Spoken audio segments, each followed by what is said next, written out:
Hello guys. आज मैं आपको सबसे बड़ा प्रॉब्लम जो हर फैमिली में हर एक के लिए फ़ोटोग्राफ्स को संभालने के बारे में आता है, मैं उसका एक सॉल्यूशन सिंपल सा देने वाला हूँ। जैसे अपने हर घर में पुराने एल्बम होते हैं, पुराने फ़ोटोग्राफ्स होते हैं और बहुत वैल्यूबल होते हैं, क्योंकि वो पुराने फ़ोटोग्राफ्स समय के अनुसार उसकी वैल्यू बढ़ जाती है, क्योंकि सबके चेहरे, सबकी एज, सब कुछ बदल जाती है। फ़ोटोग्राफ्स में बिल्कुल जैसे के वैसे रहती है।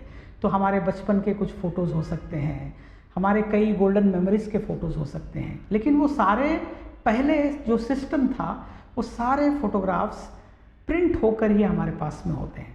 और आजकल डिजिटल का ज़माना है, और प्रिंट्स का प्रॉब्लम क्या है कि अगर आप उसको ढंग से संभाल के नहीं रखते हो तो वो ख़राब भी होते हैं। स्पेशली मुंबई जैसे कोस्टल एरिया में सारे फ़ोटोग्राफ्स एल्बम के प्लास्टिक से चिपक जाते हैं, और अगर आप उसमें से निकालने की कोशिश करें तो फट भी जाते हैं।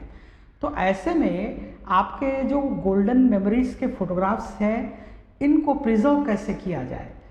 अगर हमारे पास में डिजिटलाइज करने का कोई मेथड हो तो कैसा मेथड यूज़ करना बेटर होता है।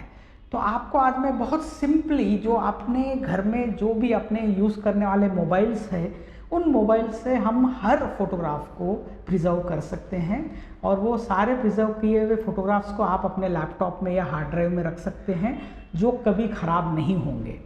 तो कहने का मतलब ये है कि प्रिजर्व करने के तरीके को एक सिंपल तरीका जो है वो मैं आपको बताने वाला हूँ। जैसे हमारे पास में इस टाइप के फ़ोटोग्राफ्स अपने पास होते हैं, प्रिंट वाले, मोस्टली 4x6, 5x7 या पोस्ट कार्ड टाइप के फ़ोटोग्राफ्स होते हैं। कई बार थोड़े बड़े भी हो सकते हैं, लेकिन ये स्लिप इन एल्बम में डाले हुए रहते हैं। कई एल्बम्स हैं वैसे एल्बम में डाले हुए रहते हैं, कई ब्लैक एंड वाइट इमेजेस भी रहते हैं हमारे पास, लेकिन इसके कलर भी उड़ जाते हैं समय के अनुसार। तो प्रिजर्व करना कैसे, एक सिंपल तरीका मैं बता रहा हूँ। आपके पास में अपने खुद का जो मोबाइल होता है उसी से भी आप प्रिजर्व कर सकते हैं। जैसे मोबाइल जो होता है इसमें डिजिटल कैमरा होता है, और मोबाइल में आजकल का जो स्मार्टफोन है उसमें 2-3 कैमरा भी रह सकते हैं, लेकिन इसमें आप वाइड एंगल कैमरा यूज़ नहीं करना है। जो नॉर्मल कैमरा होता है उसे यूज़ करना है।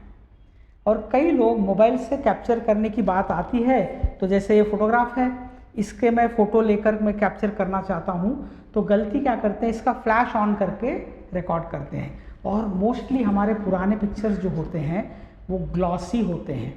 अगर मैट भी हो तो उसमें भी एक हल्का सा ग्लॉसनेस होता है। तो जब आप फ्लैश यूज़ करते हो तो बाउंस बैक करके फ्लैश का एक छोटा सा मार्क वहाँ पर आ जाता है। तो ऐसे में आपके फ़ोटोग्राफ्स अच्छे नहीं कॉपी हो सकते हैं। तो फिर कॉपी कैसे करें। अगर आप शैडो में बिना फ्लैश के कॉपी करते हो तो ग्लॉस इमेज में और एक प्रॉब्लम क्या है, आप खुद भी नज़र आ सकते हो रिफ्लेक्शन के अंदर, या आसपास में कि खिड़की वगैरह नज़र आएगी, तो फिर तब भी फिर फोटोग्राफी की इसकी कॉपी अच्छी नहीं होती है। तो फिर आपको करना क्या है, सिंपल तरीका है। जैसे अगर आपके पास में घर में कॉपी करना है तो एक के बदले में 2 मोबाइल होना चाहिए। आजकल हमारे मोबाइल में जो लाइट होती है वो काफ़ी पावरफुल होती है, ये वाली लाइट। तो समझ लो कि आपके पास 2 मोबाइल है, तो एक मोबाइल से आप फोटोग्राफ ले रहे हो ऊपर से, दूसरे मोबाइल से साइड से लाइट डालना है आपको, साइड से। तो ये साइड से डालने की वजह से इसकी लाइट यहाँ गिरेगी और बाउंस होकर इधर जाएगी, आपके कैमरा में नहीं आएगी, तो वो जो पैच आता है वो नहीं आएगा। और अगर आप सेम एंगल से लाइट डालोगे तो बाउंस बैक करेगी और उस फोटोग्राफ में पैच आ जाएगा। तो इसलिए आपको कभी भी जिस कैमरा से आप कॉपी कर रहे हो उसका फ्लैश ऑन नहीं रखना है, उसे बिना फ्लैश के रखो, और एडिशनल मोबाइल की फ्लैश लाइट साइड से डालो। तब क्या होगा, आपका फोटोग्राफ में कोई रिफ्लेक्शन नहीं आएगा और साथ में कॉपिंग भी बढ़िया हो जाएगी। ये तो एक मेथड हो गया। दूसरा मेथड ये है कि अगर आप धूप में फोटोग्राफ को रखते हो और कैप्चर करते हो तब भी कोई रिफ्लेक्शन नहीं आता है, क्योंकि सनलाइट बहुत पावरफुल होती है और आप सनलाइट में एक्सपोजर दे रहे हो तो कोई भी शैडो वाली चीज़ें उसमें नज़र नहीं आती है। लेकिन सनलाइट में जब आप इसके फोटोग्राफ्स को कॉपी करने की कोशिश करते हो तो उसमें एक छोटा सा ड्रॉबैक ये है, ये फोटोग्राफ्स जो हैं पेपर और केमिकल्स कॉम्बिनेशन में बने हुए हैं, तो जब आप इस पर सनलाइट डालते हो तो सनलाइट थोड़ी सी हीट भी होती है। तो वो हीट रहने के कारण आप अगर 1 मिनट से ज़्यादा टाइम लगा देते हो तो ये ऐसे कर्व्ड होने लग जाते हैं, तब आपकी फिर से कॉपिंग अच्छी नहीं होगी। तब क्या करना है, इसलिए मैं बता रहा हूँ कि आपको सनलाइट में लेना हो तो फोटोग्राफ रखा और कैप्चर कर दिया तुरंत, तब चलेगा। और शैडो में ऐसे ले रहे हैं तब तो आपको एक और मोबाइल की लाइट डालिए और कैप्चर कीजिए। अब यहाँ कैप्चर करने का मेथड जो होता है उसमें कंपोजिशन की बहुत ध्यान रखनी पड़ती है।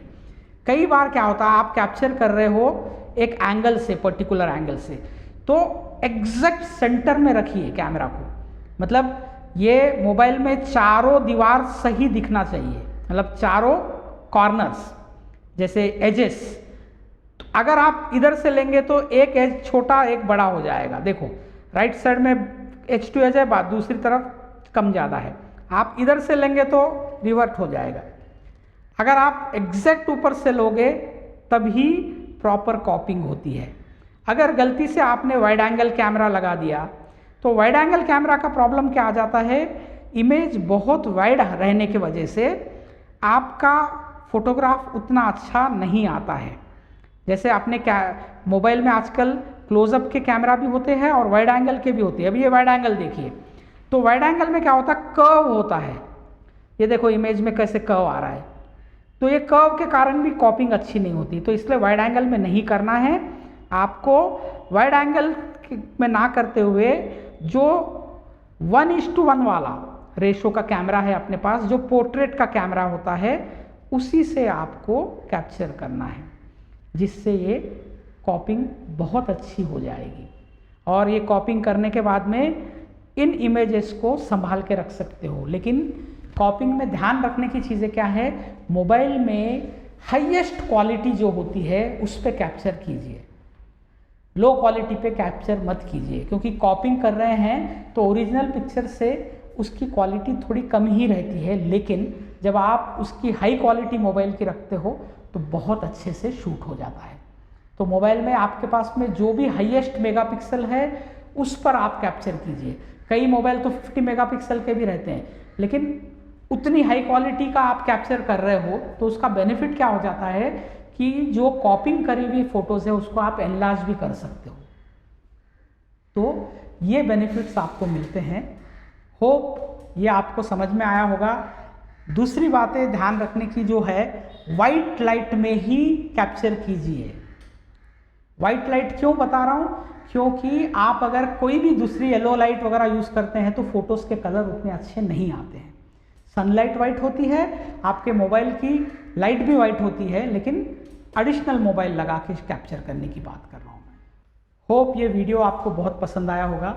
आप लोग अपने घर में के सारे पुराने फोटोग्राफ्स को इसी तरीके से कैप्चर करके प्रिजर्व कर सकते हो अपने लैपटॉप में, अपने हार्ड ड्राइव में, और ज़रूर कीजिए, क्योंकि समय के हिसाब से ये प्रिंट्स सारे के सारे ख़राब हो जाते हैं, कहीं मिसप्लेस हो जाते हैं। उससे बेटर ये है कि आप अपने मोबाइल से ही कैप्चर करके इसको डिजिटल में कन्वर्ट कर लोगे तो हमेशा के लिए आपके पास में ये फ़ोटोग्राफ्स रह सकते हैं।